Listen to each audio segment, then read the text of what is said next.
मेरे साथ हिमाचल प्रदेश के मुख्यमंत्री सुखविंदर सिंह सुक्खू हैं। तमाम सारे सवालों के जवाब हम उनसे जानेंगे। महाराष्ट्र के चुनाव में गारंटियों की चर्चा हो रही है।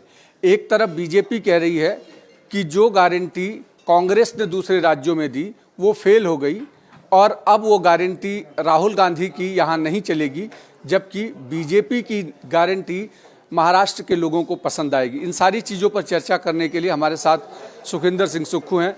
सुक्खू जी, राहुल गांधी की गारंटियां फेल हो गई, ये सवाल बीजेपी पूछ रही है, मंचों से उठा रही है, प्रधानमंत्री तक कह रहे हैं। आप कांग्रेस के मुख्यमंत्री हैं, लगातार आपके भी प्रदेश की तमाम सारी चर्चाएं होती हैं, क्या दिख रहा है आपको? देखिए, जब चुनाव आते हैं तो एक दूसरे पर आरोप प्रत्यारोप का दौर चलता है और झूठ का हमेशा सामना सच से होता है, जीत सच की होती है। जब महाराष्ट्र में हिमाचल, तेलंगाना और कर्नाटका के चुनाव गारंटियों की बात हुई तो हाईकमान ने निर्देश दिया, तो बताइए। हमने जहां ओल्ड पेंशन स्कीम दी, 1500 रुपया महिलाओं को दिया, इंग्लिश मीडियम हमने जो गारंटी में लिखा था, उसके अलावा समाज के जो और वर्ग थे जिसमें राज्य की संपदा पर उनका भी अधिकार था, उनको भी हमने दिया। तो इस प्रकार हिमाचल प्रदेश की जनता ने हमें दोबारा से 6 सीटें और जिताकर 40 किया। तो ये साबित करती है कि गारंटी के अलावा जो हम समाज की भलाई का काम कर रहे हैं उसमें हमारी जो गारंटियाँ वो तो पूरी हुई है। पर हिमाचल की गारंटियों की चिंता महाराष्ट्र में की जा रही है, तो ये बड़ी विडंबना ही है। यहाँ तो इस चीज़ की चिंता की जानी चाहिए थी कि इस लोकतंत्र को कमज़ोर किसने किया। यहाँ महाराष्ट्र की उद्धव ठाकरे जी की सरकार को गिराने का षड्यंत्र किसने रचा, इस चीज़ की गारंटी की चर्चा होनी चाहिए थी कि इस प्रकार की सरकारें अगर गारंटियाँ देती है और उसके बाद गिराने की कोशिश जो भी करता है, तो उनको एक लोकतंत्र की मजबूती के लिए इस चुनाव के माध्यम से दिशा दिखाने का दायित्व आज महाराष्ट्र की जनता का है। राहुल गांधी ने यहाँ 3000 रुपये महालक्ष्मी योजना के तहत गारंटी दी, बीजेपी सरकार यहाँ पे 1500 रुपये दे रही है। अब लगातार लोग ये पूछ रहे हैं कि वो 3000 रुपये कैसे देंगे, जब 1500 रुपये पर कांग्रेस कह रही है कि यहाँ पर अतिरिक्त बोझ आ रहा है, अतिरिक्त भार पड़ रहा है और इस पर जो है वो बात नहीं कर।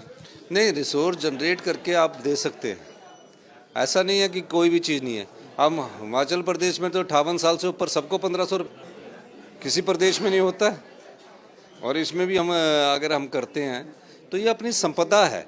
उस संपदा से हम कैसा दोहन करते हैं, कैसे रिसोर्स जनरेट करते हैं, कैसे भ्रष्टाचार के चोर दरवाजे बंद करते हैं, तो समाज के सभी वर्गों का हम ख्याल रख सकते हैं। बटेंगे तो कटेंगे, एक रहेंगे तो सेफ रहेंगे, इस तरीके के नारे जो यहाँ पर लाए जा रहे हैं, इसको कैसे देखते हैं आप? ना इस देश को कोई बांट सकता है, ना कोई काट सकता है। इस देश की संस्कृति इतनी मजबूत है जो सभी धर्मों का सम्मान करती है, सभी नए धर्मों को जन्म देती है।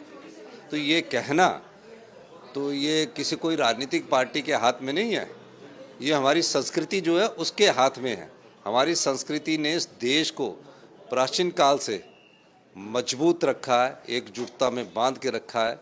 ये इस देश की संस्कृति का ही कमाल है कि हम एकजुटता में रहकर एक होकर रहते हैं। प्रधानमंत्री ने रैली के दौरान अभी कहा कि कांग्रेस के नेता राहुल गांधी वो बाला साहब ठाकरे की तारीफ नहीं करते हैं और उनके बेटे के साथ अलायंस में बैठे हुए हैं, इसको कैसे देख रहे हैं? मैंने बात ये सुनी नहीं। Thank you. एक आखिरी सवाल ये है कि चूंकि मैंने वहाँ से भी पूछा था कि ये जो बीजेपी के आपके अपोजिशन लीडर ट्वीट कर रहे हैं, आपके सांसद ट्वीट कर रहे हैं, एक जो इंटरनल इंक्वायरी की चर्चा जो हुई समोसे पर, ये राजनीतिक प्रकरण कैसे बन गया और क्या सीएम बतौर सीएम आप इसको कैसे देखते हैं कि पूरे देश भर में जो हिमाचल की ख्याति होती है कि वहाँ टूरिज्म है, हिमाचल की ख्याति होती है, इंडस्ट्री जा रही हैं, वहाँ इस तरीके की चर्चा? देखो, 21 अक्टूबर को मैंने वो उनका CID का हाई एंड टेक्नोलॉजी वाला ऑफिस किया,